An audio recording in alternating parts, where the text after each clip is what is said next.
Welcome one and all to the LCS Challengers League, brought to you by Turo, and thanks to our other sponsor, Subway, as well. I am Mazel. I'm joined by Kangas and Alk Battery yet again, and my goodness, what a fine day we have here, gentlemen. Kangas, how you feeling today? I'm feeling good, Mazel. The last broadcast day of the entire year, folks. It all has come down to this. One team will be qualifying for NACL and one team will be saying goodbye to. But after that, we got a long offseason ahead of us, so I can't wait to get into the action today. We do indeed. Alk Battery, how you hanging in there as our qualifier representative here? You know, I'm just glad that we got one team here from the qualifiers to be able to represent. Hey, you already got one out of here. I think that's the real celebration. I know. I'm already celebrating because everybody coming in was like, nah, you know, the Challengers League teams, they're going to stomp. They're going to get rid of whatever qualifier teams. They're just going to have to fight for scraps. But we already got one, and I'm praying for two today. Hey, we'll see how it ends up going out as well, because I think the way that the stories have gone, the miracle run of lit and stuff like that, we'll get to in just a little bit. But more so, it's crazy. We've had an entire year, Kangas. We've had a crazy amount of time go by in NACL, and the fact that we've seen the league change so much in just the span of a year, it's been actually pretty incredible to watch. Now, we did also just get to watch the Toast Invitational Draft, the NA Legends Invitational hosted by Disguised Toast, and we have some teams to look at, guys. I want you guys to just dissect how these are going down. We got Scar's team up here first, Kangas. Yeah, I was going to say, speaking of change, shout out to Toast. Took the entire summer split, won, and now is doing this invitational. Really cool stuff. Scara, I think, has a pretty good team. Alk, I know you were saying that you weren't impressed with it off camera, so I'm going to call you out right now. Why do you not like this team? All right, so people were like, hey, Sneaky's team, which we'll see a little bit later, that team's going to be gaming. You got a lot of people who might be off-rolled. But Scara's team, I don't know, man. I think this roster kind of is all over the place. I think it has a lot of fun names and names that maybe people might not be super kind of familiar with, especially if they're newer fans coming into League. So I think this team may fall towards the wayside a little bit. I think it's going to be interesting to see how Scara, finangles that team around. But also, we got Dear Mo's team, Kangas. Yeah, this one's exciting because of his story about Rosethorn. If anybody didn't catch the actual draft, he was like, I feel like I owe it to him. I entered one of his games. It's so cute, so I'll bring on Rosethorn to the team. But Biofrost and Wild Turtle, shout out to TSM bot lanes of the past. Getting some synergy in there. I see you, Mo. You have any thoughts, Alk Battery? Is it the Rosethorn story that stands out to you? Kind of. I just like that Yasuo called this, that Mo decided to name this team basically like a low-tier LCS team. He just decided we're going to pick up a bunch of players that, hey, Larlo's been doing good on his own stream. I think that he's been someone that has always been very good, and hey, maybe we get to see some more results from them. This is the Omega-based one, everybody. Team. Yes. Dude, just the fact that he picked up Parry and Insanity, I was already sold, man. Afro was already one of my favorite players, but we're picking up some good ones here, Kangas. Yeah, it would have been my dream if Xmithy was also in there, because then that's just CLG 2016 throwback. But we got two of them, and then Insanity, Parry, an insane combo. I'm very excited to see these two playing together. Yeah. And Alk Battery, we do have Sneaky's team up here now as Speaka, maybe the most coveted, I feel like, in the draft, but wearing the cowboy hat, my fancy. We've got two different FlyQuest jerseys. That's all you need to know about this roster. That's all that matters, really. That's all that matters. Anyways, we do have a lot of fun competition around the Rift. A lot of fun with this invitational we have coming up as well, but also a lot of fun in Game Changers, which we actually just had yesterday. Game Changers is every Saturday at 1 p.m. on the LCS channel, a tournament for marginalized genders. And guess what, guys? The finals are going to be held at the Riot Games Arena, so that's actually so hype. But it was actually really fun to watch the games yesterday. Astro Cats kind of smurfed Alk Battery, that's all I'm saying, but it was a lot of fun. A little bit, but I had to call out some players that performed in our OQs, specifically Riley, who you saw play Yasuo AD carry, had a little bit of some Ashe gameplay. Shout out to Project Ashe NA. So there's a lot of stuff, and honestly, I love where Game Changers has gone over from last year to this year to change the amount of just broadcast days that they got. They have a broadcast this time around, and the fact that they're going to have not only personalized coaching from all the teams, but they're also going to be able to then go to the LCS arena and perform. I think it's an insanely good experience for all of these people. Also, shout out to Team Serenity. I know it didn't go as well as you wanted on day one, but like a leaf on the wind, all right? And shout out to everybody else who understood that reference. There you There's go. dozens of us.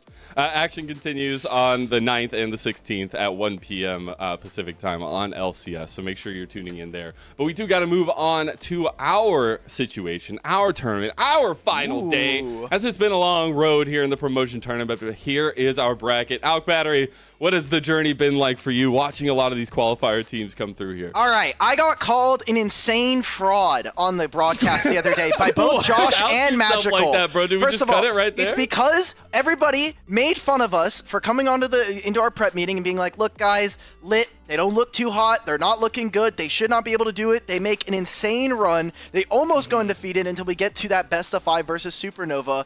And then we have some of our other teams, Winthrop kind of showing up. I think TA not having that same performance that we were expecting coming in from the qualifiers. And look, I said at the top of the show, we'll say it again, the fact that, yet again, Mirage are here, not in the place that maybe we expected as a qualifier broadcast, but we'll take it. They're on the cusp potentially here.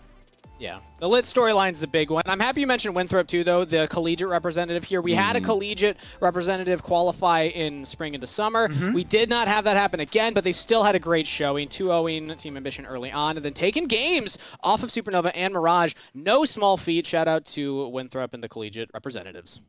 I got to give a shout out. I know it's going to be a little disheartening. It was kind of sad to see Taco go out, unfortunately, the way they did. But I got to say, that's the beauty of a situation like we have. The fact that we have a promotion tournament, the fact that we have these stakes on the line, it is always great. And those stakes, speaking of, are up today. I don't know who's grilling outside, but we got our match of the day. It is a best of 5 to determine who will be in the NACL in 2024. Kangas, it's going to be a bloodbath. Supernova, the actual NACL representative that's coming in here fighting for their lives and their spot, defending that versus Mirage Alliance, who we've been hyping up. Alec, I know you've been hyping them up. Everybody who's watched them. If you don't know this roster, I mean, we'll cover it a little bit later, but a lot of veterans, a lot of high-powered players, and they were kind of the boogeyman of this entire tournament. So this is going to be an explosive match. Especially with what we saw from Supernova, I think that, hey, we potentially have a really good series on our hands with Supernova kind of making a much better performance and leaving a much better taste in our mouths from that last best of 5 despite losing, and a Mirage that finally feels like they're getting up to form from what we expected coming in. What I love is just all the spicy picks that we're going to end up having today. Yes. I'm just excited to be here for the ride, but we do have a team that is ready to ride all day long. We got Mirage Alliance here, Alk Battery, who is a team that is built to win. Yes, this team in spring, they really didn't have a lot of the same pieces that we see now. It was a complete revamp coming into summer, but so far, they've been taking names. They only stumbled just a little bit, which we'll get to later, but I mean, Mirage Alliance, you see the names. Every time they're on stream, we get questions. Why are these guys here in the open qualifiers? It is to win promotion. That has been the expectation for them all summer long, and now they have their chance to do it. And also, yes, you're not confused. You don't need glasses. That is Dardoch in support, by the way. If this is your first time watching the team, he did role swap, which speaks to Chad as a jungler as well. Yeah. There's a lot of reasons to be excited for this team. What I love is when I was talking to Chad, obviously, I know I've talked about this before, but he was just like, yeah, Dardoch called me up. He was like, hey, do you want to jungle for me? Like, all right, dude, I'll do it. Why not? I do want to talk a little bit more seriously about the track record of this team. I said they were built to win. There was a reason I said that, Alk. Of course. I mean, you can take a look at their season so far. We have 2 qualifiers throughout summer to try to make it here into the promotion tournament. 28-4. These are game scores. They only lost in the semifinals as a series up against Team Ambition, who then went on to win that entire qualifier and end first place. But you look at the second qualifier, 5-0 in our Swiss. You make it into the second part of playoffs, and they go 11-1, only losing yet again a game to Team Ambition with some substitutions. If you've been watching the broadcast, you saw the roster mania graphic that we had from Ravish earlier. There's a lot that happened, but this team has been getting better and better. And so we're kind of, as a qualifier broadcast, and I know as you guys as the Challengers League, you're like, okay, this team should be good. This is a team that should be those guys winning promotion and at least making it very far. Only last kind of step that they got is to make it here. Yeah, that's the thing for me. I think when you see the combination of names, the experience on the team, the fact that Alorum is like literally, I'm the gatekeeper of this league. Like you have to be able to pass me, and now he's on the cusp of getting into it. I think would be an incredible story. But Kangas, that is also where I want to focus on that story, that journey that we've seen from them here in our bracket. Yeah, so we'll take a look at the bracket and how their journey's been so far. It was considered an upset at the time when they lost 0-2 to Lit, but then considering how Lit was the first team to qualify for NACL 2024, maybe not an upset anymore. Lit are the real deal, but Mirage bounced back. They dropped one game to Winthrop in the lower bracket and then swept Team Ambition. And if anyone remembers, Alk was just saying that was the team that was giving them some trouble earlier on in the qualifier. So they got a little bit of their revenge there, and this is kind of the revenge tour. I think that dropping into the lower bracket as early as they did really lit a fire under Mirage Alliance and is now making them realize, okay, we might consider ourselves the best players, as many of them have said, but we still need to take these games seriously and respect our opponents. That has been a storyline that Alorum, Chad, everybody that we've gone on to interviews during the qualifiers has spoken about. It's just, hey, we need to pay respect to these teams. We do think that we are miles better than them. Maybe some not so safe broadcast terms that they've given us, but we should win. We are determined and we deserve to be here.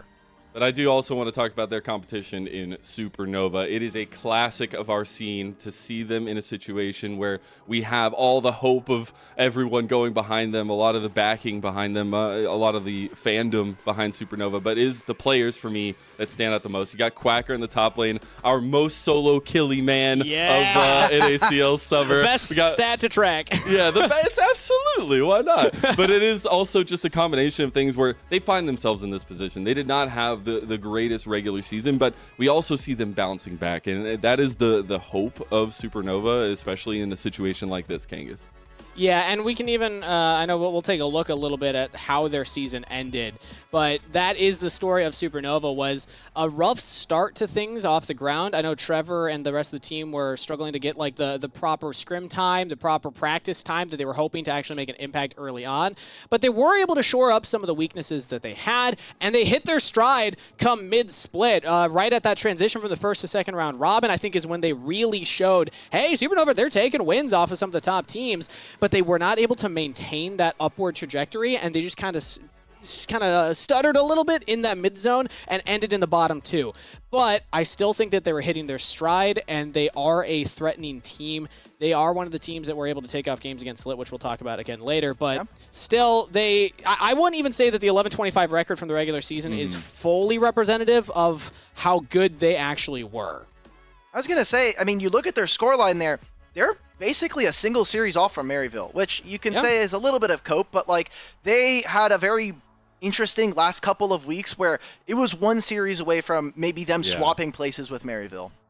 That's the craziest part. And the thing is when they play to their strengths, when Quacker is able to get these comfort picks and they play through that kind of stuff, we see a lot more strength in them. But I also want to take a look at their bracket run themselves. Obviously, starting in the second round, Alk Battery, the start off was looking good against Winthrop, and then they went the full distance against Lit. I remember making like a whole like predictions sheet as to whether like which teams were going to qualify in my opinion, and I had a really low opinion of Supernova coming in from the roster. So I was like, okay, our qualifier teams are kind of looking a little bit better. Hopefully the 3-week break is going to be doing well for them, but I wasn't expecting a lot from the Challengers League teams. And so far Supernova have shown that they have leveled up quite a bit, I think. Yes, there were some questions as to not only Quacker, but what was happening in the bottom lane. Sketch, someone that we don't typically see a lot of huge carry performances out of, but so far I think has really stepped it up a little bit in this tournament, and I'm looking forward to see what we can get from that, because this is the last moment. There is no other games, especially when we get towards the end of a season.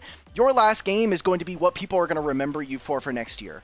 They were so close against Lit. Like, it was the full 5 games. Man. That was a great series. Go back and watch that if you have not yet.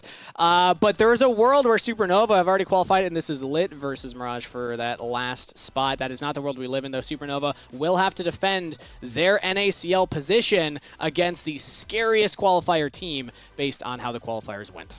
Team built to win. We'll see if they're able to do anything against that tide, but I think if they play to their strengths, they absolutely will. Speaking of playing to their strengths, I feel like one of our strengths of the broadcast is trying to highlight some of these players, so I definitely want to continue that. And it's our final day, so, you know, we got our Bring Your Player to Promotion Day going on here, guys. So I wanted you guys to have, we had a little project, wanted you guys to bring your player here, have some background information, maybe have a graphic, have some clips. I'm going to go ahead and start off with my presentation. Okay. So I'm going to bring on my graphic. I think Always you'll nervous know with very well who it is immediately, but I'll go ahead and say it to you. Quack, quack, baby! It's all Quacker, all right? He's an Olaf menace, this man. #1 solo kills in NACL. He didn't get drafted for the NA Legends Invitational, but he was shouting himself out, which we don't see players do very often. That's all I'm going to say. So the fact that we actually get to see something like Olaf's, the comfort coming through for Quacker, that is what I want to see. But this man has been a dominant force in the top lane. You need strength, you're going to find it in Quacker. And I want to go ahead and bring up some clips here as well of him. And it is clips from the promotion tournament itself. I think you see so much pressure being dealt his way because people know how strong he is in his top lane position when he does get picks like the Olaf, things along those lines. I think it can be so telling when Supernova are looking good is when Quacker's feeling good. I think that's why we mentioned right at the top of the show, we expect some wacky picks in this best of 5. I think Quacker's one of the biggest reasons for that. He loves these carry champions, and Alk, he plays incredibly well, too. Especially when we saw that matchup up against Winthrop. He was down a couple levels. He had already gone ganked a couple times on his Olaf, and he just makes a surge. He just starts owning kids back at back, and he's like, I'm going to not take this very lightly. I'm going to own some of these guys up top lane. I loved what we've seen from Quacker. I think the thing for me when we watch Supernova is getting to team fights. I want to see how this team has kind of leveled up because we are getting towards the end of the season. I know that, Lennon, I love when we have our proud dad moment for you for Quacker. I need to see them show us what the end of the season looks like. Yeah, I love it. Also, he's just confident as all hell. Now, we are continuing our presentation day. I do believe that we have Kangas. You are up next, my friend. That's me. That's me. I spent a lot of time on this one, everybody. I want everyone to be, let me know what you think of my graphic. But more importantly, what you think of Sir Robert Bobbert, baby. Look at him. Look at this hunk of a human. The 2-time collegiate champion, the mage connoisseur in the mid lane, the Mage Meister, if we want to call him that. This guy, how much more does he need to prove? He subbed in for Evil Geniuses in the beginning of spring, had a couple of insane performances on things like the Lysandra and the Galio, but mostly he has played things like these that you see on the screen throughout his competitive career. And as we look at some of the clips here, he's been putting on some slick performances already in this qualifier, cracking out the Rise. Like, who's playing Rise right now, Alk? No one. Literally, probably no one is playing Rise. There's a few players probably in like a Challengers League across it. I was really excited what we were going to get from this guy because we talked about it. He was on Evil Geniuses Challengers, and so far, I think he's actually been leveling up throughout the year. But Robbie, I think, has always had a sleeping giant syndrome where he's a little bit quiet in the laning phase. He's someone that people don't tend to look towards, but in big games and big moments for his teams, there has been incredible moments. I always think of his Silas, his Victor in particular, that have carried games. And it's fights like this where he just stays alive for so long and is able to do so much damage. I think his positioning in particular has been impressive. I always love to see the growth in Robbie, especially the flexibility that he's been able to bring to the mid lane. I think that is a lot of his strengths, especially. And when you see that lean towards with Supernova, I know we're talking about solo lanes a lot, but you've got to find comfort in both those lanes. I love that we still have the Sir Robert Bobbert there. Oh, but now we have our final back. Bring Your Player to Promotion Day presentation, I guess it is. Out Battery, who'd you bring?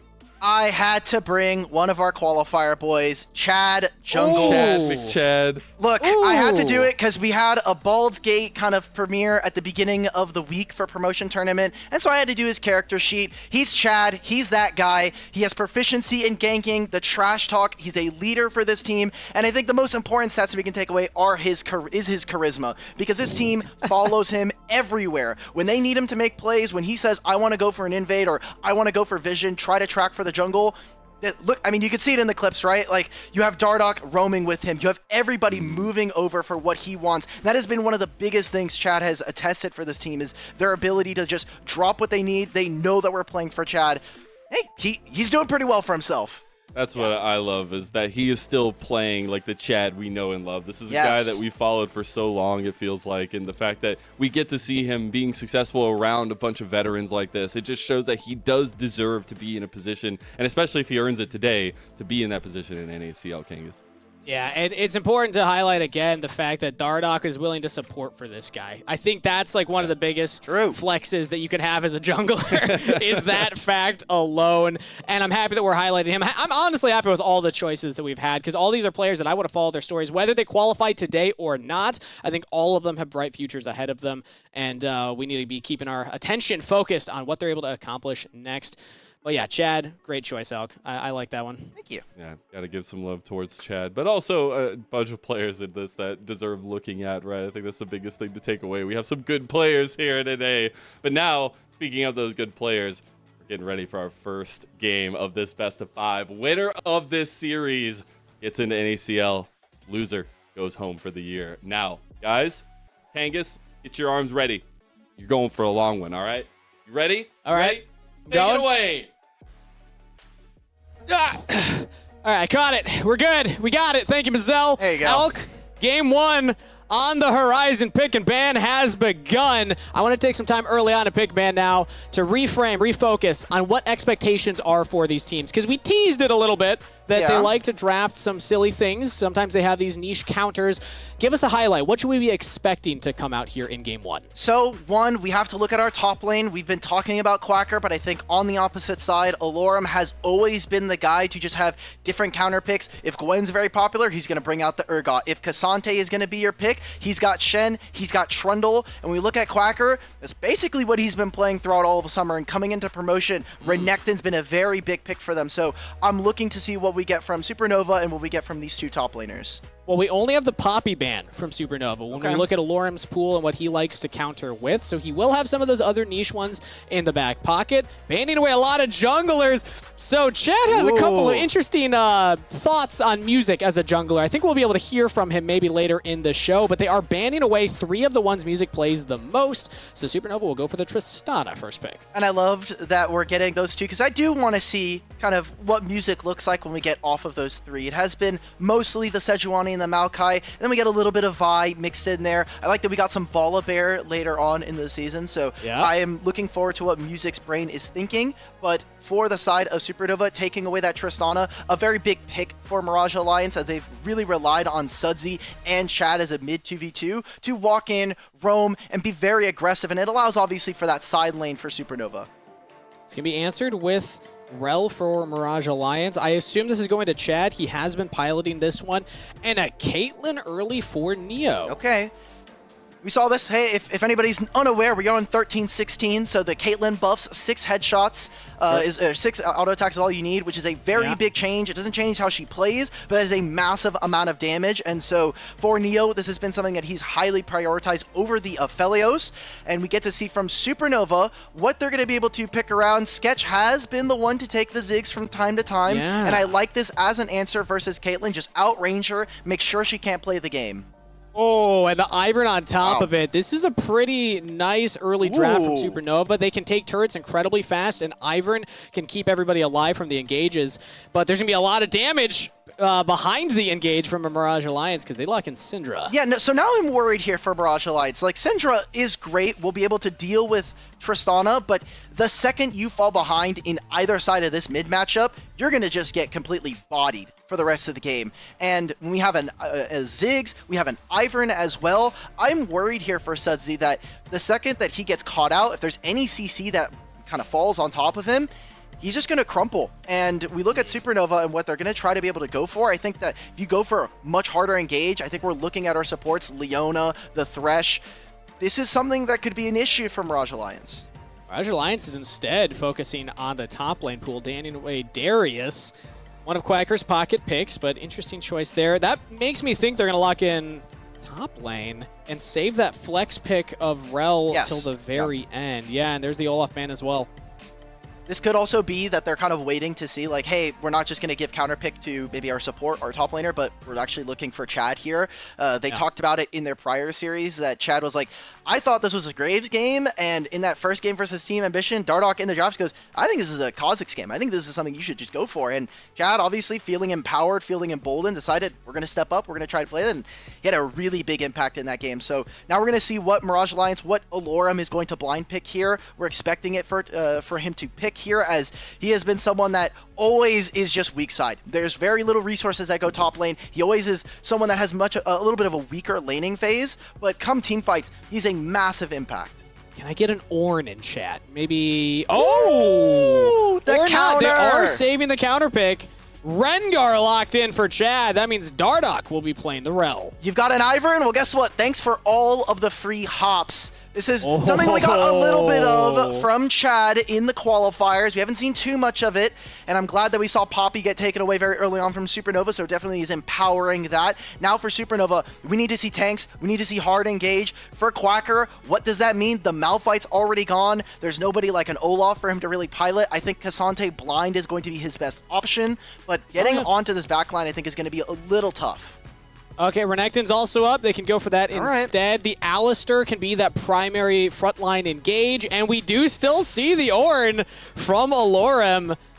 The draft took a different turn than I was expecting, but definitely made things more exciting. I'm happy you highlighted the Rengar kind of counter into the Ivern, because you can now jump out of those bushes yourself, but you got to be careful because you're going to get poked out by things like the Ziggs. Tristana will outrange you, and if you're running towards a brush, there could be a cow or a crocodile in that, so you might just get CC'd and die. With how Supernova have constructed their draft, it feels to me like they're going for that 1-3-1. They want to be able to split on a side. You have Ziggs, you have Tristana. Tristana is going to be most likely the person we're going to see on the side lane taking all of those turrets. Ziggs early game when we have all of those satchels should be fine. And you have Renekton as a strong side top laner to be able to grab Rift Herald priority. If you're going to knock down turrets, we're looking at Supernova to just raise all of the structures against Mirage Alliance. We saw a couple of the Premier Leagues actually pick this up, the Tristana Ziggs combo, but it was very popular in Challengers League. NACL, we saw this all over the place. I believe it was Team Fish Taco that actually kind of started it off and then really ran away with it. But the Tristana Ziggs will be taking turrets at a rapid pace. That's kind of what's expected. So what's Mirage Alliance's response then? Because I mean, I see Rel Ornn. To me, that says team fight. To me, that says big engages around these objectives. Yeah, it's all about the all-in. If they can find one kill, they can start chaining that into others. Supernova, they don't have the tankiest front line. They also have a bit of a team comp that does rely on fights going very long, as you see with Ziggs trying to poke out. If none of that lands, if Supernova are the ones to walk into Fog, Mirage Alliance just have incredible kill assists. Like, you have Caitlyn trapped, you have Rel coming out of Fog of War, you also have the Syndra. Every single one of these champions, I think, really thrives when you're first to the play, when you're there first and you're able to set up. So watch for Mirage Alliance, let's watch their vision, and my eyes are going to be on Sudsy, because we already talked about how difficult this game should be for him with what Supernova have picked. If he can kind of thrive, this is a very dangerous game to play as Supernova.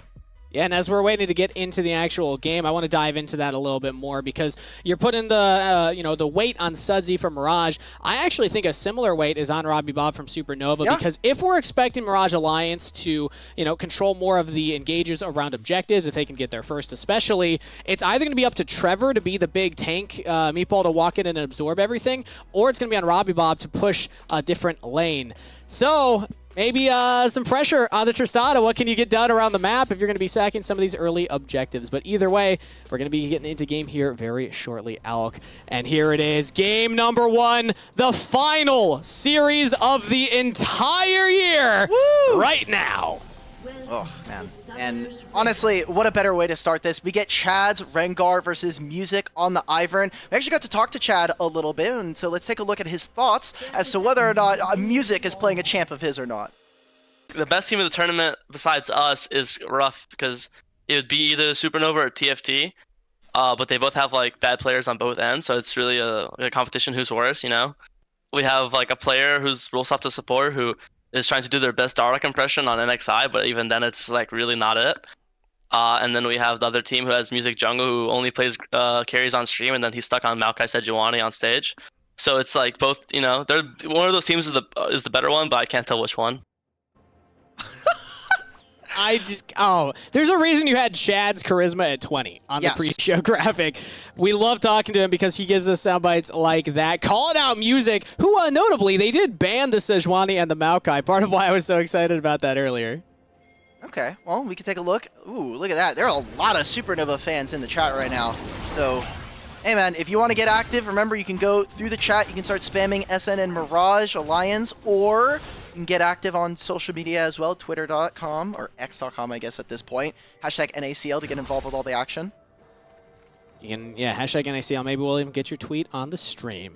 Who knows? Either way, though, you are right. Supernova, they got the fandom in the chat right now, and they also have control over the mid wave. Robbie Bob on the Tristana is trying to do the Tristana things, where you just walk up and continually auto-attack your opponent, try and get these early health trades. I don't necessarily expect a lot of mid lane focus from Music necessarily, though. Ivern doesn't strike me as the type of jungler that's going to go for an early gank. Well, again, we talked about it. When you are playing against or as an immobile mage in this Syndra, that is the biggest thing that you have to worry about is an Ivern coming out of fog. You get hit with the Q, you're rooted. There's your Tristana there as well. So the big burst potential, it's going to be on Robbie Bob to really riddle away at Sudsy. And you already see him starting to take trades. The level 1 Syndra versus level 2 Tristana trade is going to favor them a little bit more. We're already seeing that Music is putting some of that work of the Ivern clear. And make sure that, and we're kind of looking at this, junglers are moving towards opposite sides of the map, so Music is going to end on this top side. You already see that Quacker's getting an advantage, while Chad playing towards this bottom side. Typically for Rengars, we don't like to see them have a lot of action in the early game as they're waiting for that level 6, but when you are up against an Ivern, and especially when we have a player like Chad, early game is just going to be a must. There is no other option. And it makes sense, pathing bot, not going to be playing to the Ornn lane necessarily. Can play instead to the Rel and the Kaylin that can set you up a little bit better in that lane if you want to look for something. Quacker has been getting a couple of good trades here against Aloran, but no notable advantage yet other than a Demolish proc. As, ooh, good scatter of the week from Sudsy there. Says, no, I would rather keep most of my health bar. Yeah, it turns out landing the stun on a marksman is pretty good. For Sudsy, doing fine for right now. We'll see what happens when we get our first teleports out, as both junglers are on the opposite sides. For Quacker, the important thing that we're watching from this Renekton is, can Supernova maintain a Rift Herald advantage? Can they grab all of these objectives? Because the second that they give one over, you're having Caitlyn getting ahead. Bot lane, Trevor. onto Trevor. He has flash available. He uses the Pulverize and flashes to safety. Doesn't try and look for an outplay onto Chad with any headbutt. But that is a summoner spell down now for Supernova support. And look at the bottom lane, and we even take a look at the mid lane. Sudsy getting a bit of a trade, didn't use his flash, and that could be a very big game changer for them as they're waiting for this teleport. If Robbie Bob can force an awkward back, I think this is something that they could play for as you look at Supernova just using the mid priority. We'll see if Chad wants to look for another repeat gank. Right now, he's just beelining it to the top camps. Wants to get back into these rotations, not fall behind the Ivern in the clear speed. And we did see Music was also looking at that mid lane there, but he doesn't find anything for himself. Sudsy is able to survive that, but is very low. So maybe you look for a repeat gank here. You can get Robbie Bob off the ground. That would be huge for Supernova. Robbie Bob, if you can get this wave under the turret, then that's something that they'll be playing for. We do have the Dragon spawning in a couple of seconds. We have that Herald spawning in 3.5. So I want to see what these two teams are going to be able to get in terms of summoner spells. If the bottom lane starts trading, if they force an awkward recall, or maybe get a teleport out from Sketch very early on, that's something that they could look for to be able to potentially move up into the top side. See now, Music just kind of taking some camps, doing some early invades here, and more importantly, the vision that they're grabbing is going to be able to track Chad. They know he's on this top side of the map, and the longer that they have to scale, the longer they can have time to get to level 6. This is fine, Chad, buddy. Walk right into Robbie Bob here. Music's there as well as flash out from Rengar.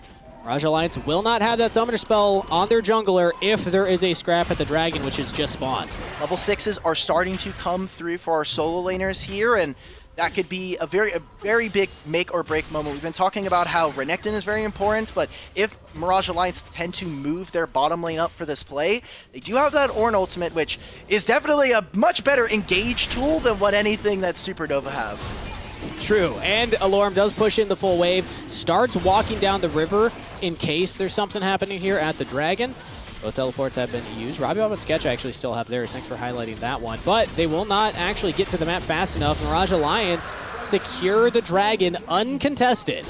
We're going to see Neo I didn't notice this at first, but Neo actually having the teleport, wanting to be able to match all of the timings that Sketch will. It's one of the things when you do take teleport in one of these lanes, is the fact that you can take a back, you can teleport, and you just consistently can keep the pressure up in the lane, especially when we're looking at like a Caitlyn or a Ziggs. You want to be able to demolish some of these turrets. That's the most important part of a lot of these champions very early on. True, and if the Ziggs is teleporting in to try and get that damage on the turret, it makes sense for Neo to teleport in to prevent that. All teleports have been used now, though. We've gone for the resets and back onto the Rift. No early kills from either team, just a couple summoner spells traded as Robbie Bob has continually looked to get on top of Sudsy. That Scout of the Week did not quite work, but the last two have deterred Robbie Bob. And he's pulling at the chain, man. He wants this. I'm pretty sure that he just canceled the jump at like the very first frame that it went off. So Rob doesn't have jump. I could be wrong, but that's what it looked like. In terms of what it means, it would have meant to potentially a trade for Robbie to force Sudsy to take a recall. They have priority of mid. They can move in. We have that Herald spawning in 45, and the teleports are the most important part. Look at the HP bars on our mid laners here. This is the most important resource as we head into this fight, and for Supernova, you're already starting to see they could start to deploy out onto the map. Music's going to clear his bottom side, move on up. Sketch and Trevor are the first ones to move out of this bottom lane, and so Mirage Alliance will not have access to their bottom laners. It's going to be Neo stuck under his turret for the time being. You already see Dardox making a move on over. Yeah, I was going to say, Dardock's been hovering around the mid lane for a little bit here. Ooh, nice CSing from Neo. Oh, you got that one? He's going to get them all. Let's go. But Dardock was hovering around the mid lane. I think he agreed with you there, Alec, that the mid lane health bars are very important. Even Alorm spending some time here. Mirage Alliance are prepping for a potential kill on Robbie Bob, setting up for that Herald, as the red buff was stolen by Music a little bit earlier, so Chad falling slightly behind. Now we'll see a Daisy pushing him out of the river. Love this for the Ivern. Daisy is such a powerful tool to check these brushes. How annoying is this Ivern champion? Oh god, Dardock trying to find something on the Robbie Bob. This just completely misses. It opens up the Rift Herald continuously for Supernova, and I love that we get this matchup. I think I'm going to have to hold this. We're finding some engage. I like this for Supernova. Sketch is coming up too with the Ziggs bomb. Trevor, big engage. The bomb misses. Chad very low. Robbie Bob flashes in and gets first blood. That's the collegiate champion right there, baby. Alorm will pull up the Call of the Forge God, but the play is over. Okay, so Supernova, they get their first blood, and they're going to grab this Rift Herald hero. Neo also recalled, so there's not even a timer for him to try to take some plates, get some turret damage. A great look for Supernova, and we talked a lot about how important the mid laners are going to be in this game, about, hey, there's going to be some back and forth, a lot of kill threat as we go forward, but it feels awesome to see both Sudsy and Robbie Bob here in the potential final match here of the promotion tournament. Sudsy, who's been a long-time mercenary in Tier 3, and for Robbie Bob individually, he's been someone that has been very, very good in the Tier 3, has obviously had those CLOL championships, but someone that does have some quieter games, and I think doesn't always get the respect that he deserves. Good engage here from Trevor as we look back at the replay. The bomb almost hits everybody. Robbie Bob is enough to clean it up. The confidence to just flash in and say, all right, that gives me the reset, I'm out. It was like, okay, there's no Scouter of the Week, right? Because I have to go in, and he has to flash over that wall if he wants that kill onto Chad because of vision. So I like that we're getting aggressive looks. It's something that we don't always see from Robbie, as he's usually stuck on those control mages. But giving him the tools on a Tristana, I think is a perfectly wonderful look, especially when we've been talking about how strong this champion has been almost for the last, like, 4 or 5 months. Yeah, a couple patches now. We've seen its prominence. I will say, though, Sudsy doing a fantastic job in the CS department is a full 24 CS up over Robbie Bob. So that first blood gold will feel good, but it's kind of nullified by the fact that Sudsy is farming up a storm.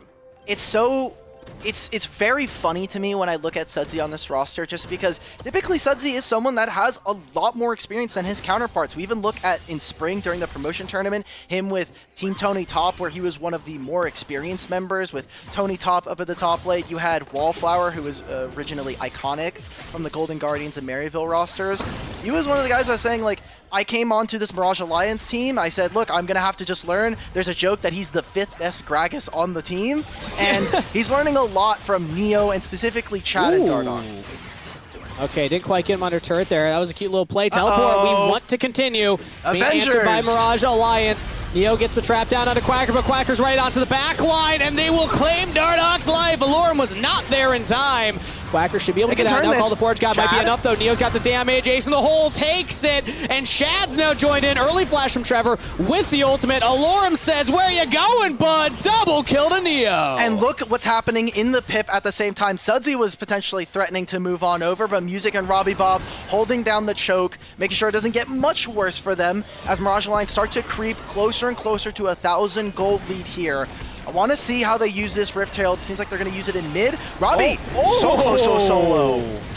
Very close death right there, but Robbie Bob does survive it. They get the Herald charge in while Dragon, I believe, was started up. Yeah, it's taken. That's a second Dragon from Mirage Alliance. They get that 1,000 gold lead. They take down the bot lane of Supernova, and they continue the Dragon stacking. So look at where a lot of this gold has now been split. Neo getting all of those kills is feeling more empowered. But even in that Rift Herald play, which we'll look at later, a lot of that gold went on to Music. So the beginning of this looks fine. It is all on Neo here to auto attack.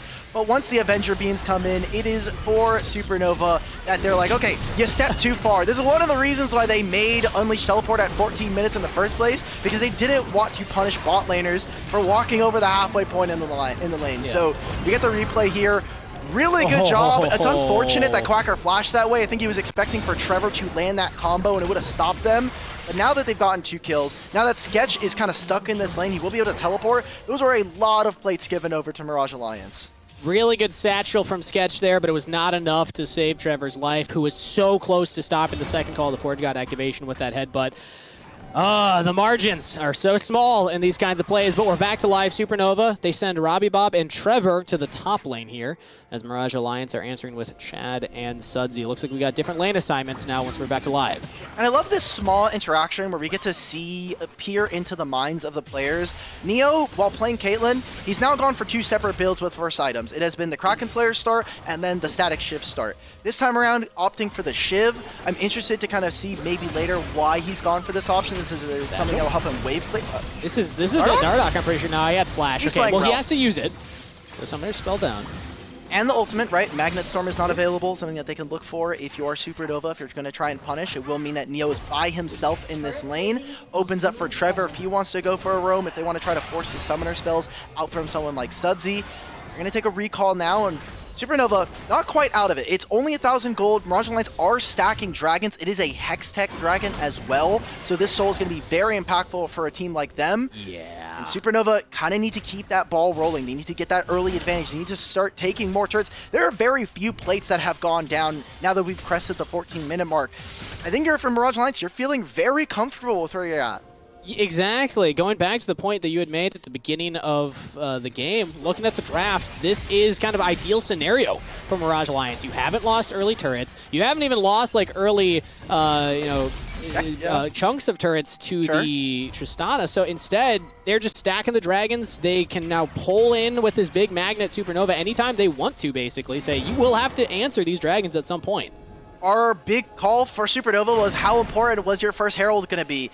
And they got very little out of it. There was some trading. Robbie Bob had to take a recall. You had Sketch sitting there in mid, but the fact that for Mirage Alliance, the solo laners are the one that are ahead is not what we want to see, especially when you're talking about that Renekton. When you are talking about that Tristana. Tristana has the ability to scale as the game goes on. Renekton can be a backline threat, but you have a Syndra, there's a Rel. I think it's very difficult for Quacker to get further ahead. And also, you look at Caitlyn with the net, you look at Syndra with Scatter the Weak. Like, the people you're trying to get on top of also, if they use their abilities correctly, have ways to get you away from them. So Quacker's job is not easy in this game state right now. But you're right, it's not done yet for Supernova. They're actually bringing back the gold lead a little bit. Uh-oh. Even 1,000, but Trevor could get caught out here, uses the Unbreakable. Now the engage with the teleport coming in from Quacker. Big damage from Ziggs Bomb. But now Quacker's left out to dry because nobody else was able to engage over the wall. Mirage Alliance find a nice-looking team fight. They'll take down Trevor as well. Low health bars, but that is worth. But that also could stop Mirage Alliance from going for this Rift Herald here. You see that Music is sitting. You also have Robbie Bob, who is still full HP, Ziggs as well. I think it's difficult for Mirage Alliance to walk into this. Supernova, they had priority from the top lane. You had Robbie Bob pushing out that wave. It was Mirage Alliance jockeying for position in the mid wave. And unfortunately, Trevor just walking into Fog of War, so that Rift Herald now going over to Mirage Alliance. That is not the game plan that we wanted to see from Supernova. They fudge up a fight here on the ramp into red buff, and now they're going to be looking at 30 seconds before Dragon. Mirage Alliance can just kind of coast this into moving in for mid plates or the mid turret, and then going into that objective. It looks like Supernova said, rather than use the Ziggs poke to push off the zero ultimate Mirage Alliance from the Herald, we're going to use that time to instead set up a flank for Trevor at the Dragon. Look at this Alistar right now. This could be huge. He needs to be able to find a pick onto Sudsy or Neo. Problem is, they both have Flash. So taking away that Summoner spell will be nice. It's not like a Poppy where you can just straight up remove someone from a fight. Getting some early chip damage, not super meaningful. The important thing for Supernova to get back into this is that they will have a small numbers advantage. Daisy is coming up. If they can utilize this properly, this Daisy could be very, This is it. Trevor's in. Gets onto Chad, immediately rooted. Pulverize, flashes in. They got to take down the Rengar. It doesn't look like it worked out for Supernova so far. So he's going to get spotted. Dardoch should go down. They finally claimed the Rel. Trevor just buying so much time as Quacker will be traded. 1-for-1 so far. Supernova were definitely looking for more with the investment on that. And now a double kill to Alorm as Sudsy's setting up his own plays. Neo once more onto Sketch. Won't quite find it.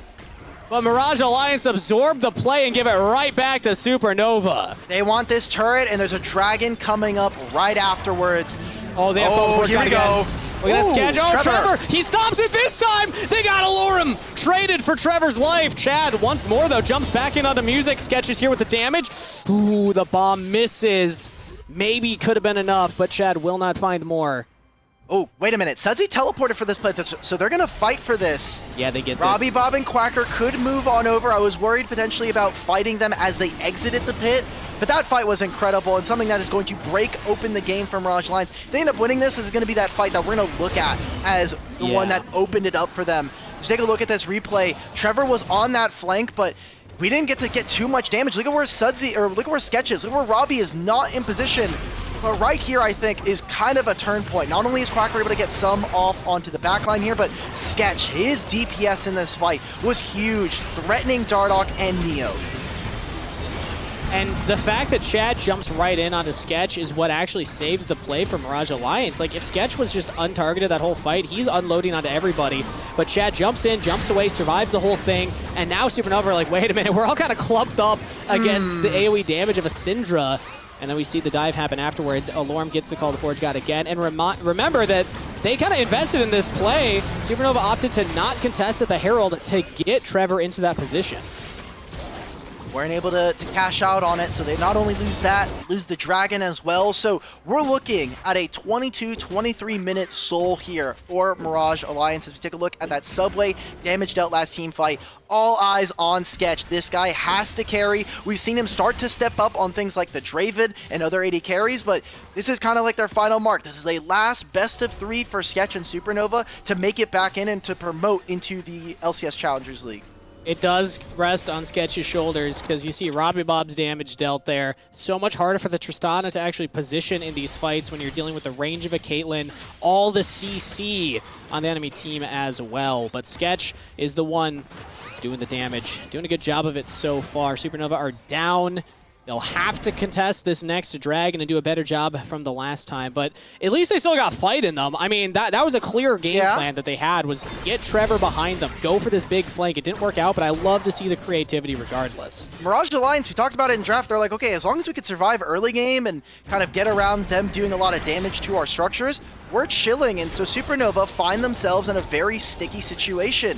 You have Ziggs not able to get in range of hitting turrets. Tristana doesn't have that same threat. They're going to use this Rift Herald now to try to make a play once this goes down. They have a Alorm here. The ultimate's already ready. They didn't have a winning topside matchup with the Renekton like they were expecting.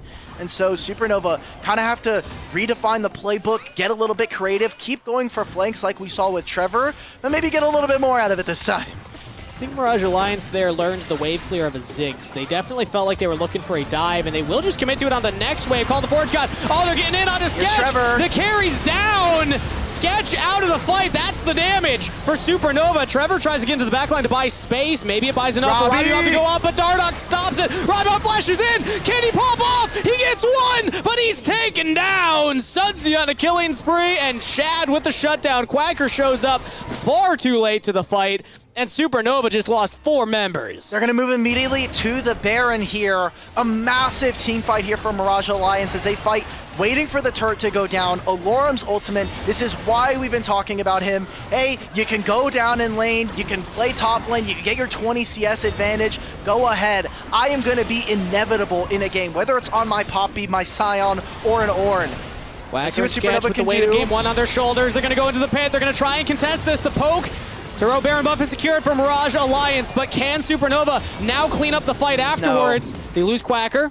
Teleport coming in now from Robbie Bob. Sketch just trying to bait them in. Robbie Bob has shown up. He gets 1 to actually kill credit to Sketch. Robbie Bob should claim a second onto Alorum. Flashes away. Rocket jump in. One more auto. He doesn't have him. Alorum gets out, and now Neo's here saying, Robbie Bob, you are way too far forward, brother, and claims a kill there as well. Mirage Alliance getting everything done. Now we've got a minute before the Soul is going to spawn. 30 seconds on individual death timers here.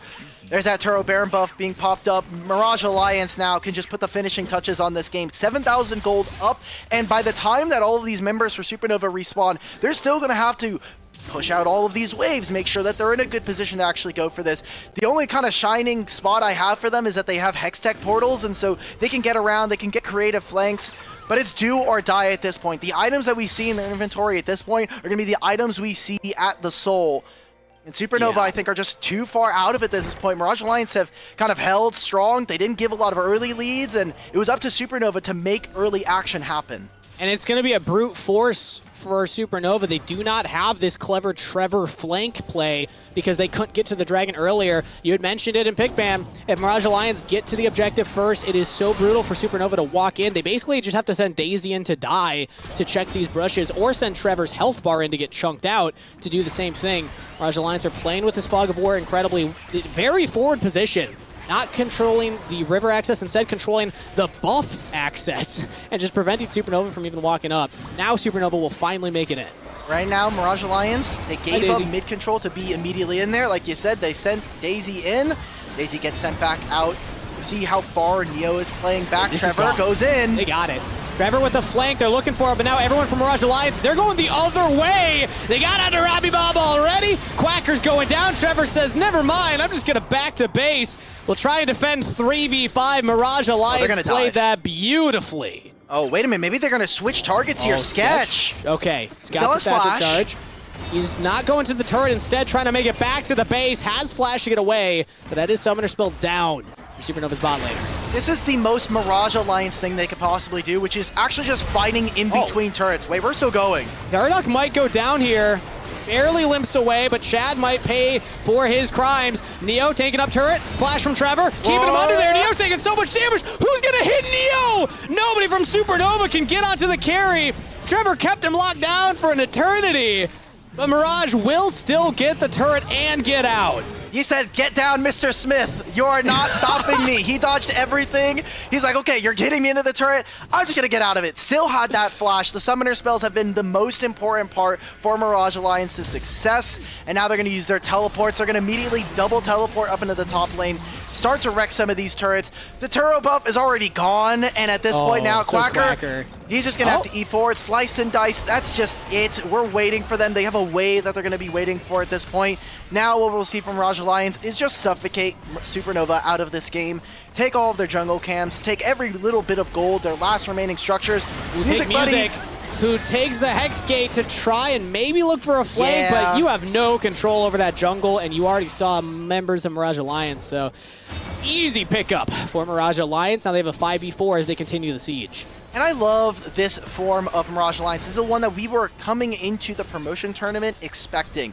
We saw Mirage Alliance, they were dominating the qualifiers. There were some small hiccups, but when we came into it, Lit kind of bodied them and turned our expectations. Oh, my God. Sudsy! What? Oh, that was gorgeous! flashes forward, gets a solo kill onto Sketch under turret.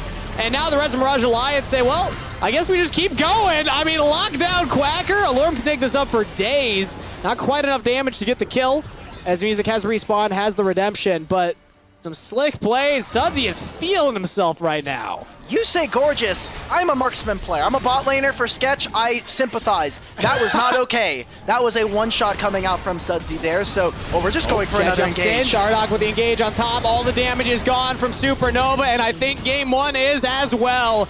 Mirage Alliance played a clean game, not giving up a single dragon, and only one turret to Supernova, who are still going to defend their spot in NACL in this best-of-5 series. But game one, Mirage Alliance making quick work of their opponents and showing why they are feared in the qualifiers. Not quite with the minion wave to take the game right now, but you got to imagine this one's ending soon. Oh, Sudsy burn damage, okay. That's something from Sketch. Yep, there we go. There's the Mirage Alliance I know and love is back and in business. They go a little bit too far. They linger a little bit too much in the enemy base. Supernova are able to get some shutdowns. Don't think it's going to be that impactful, as Sketch is very close to a Void Staff. Dragon spawning in 2.5. They're just going for what looks like flanks here. Trevor. I like that Trevor is in a flank. I don't think it's going to be meaningful.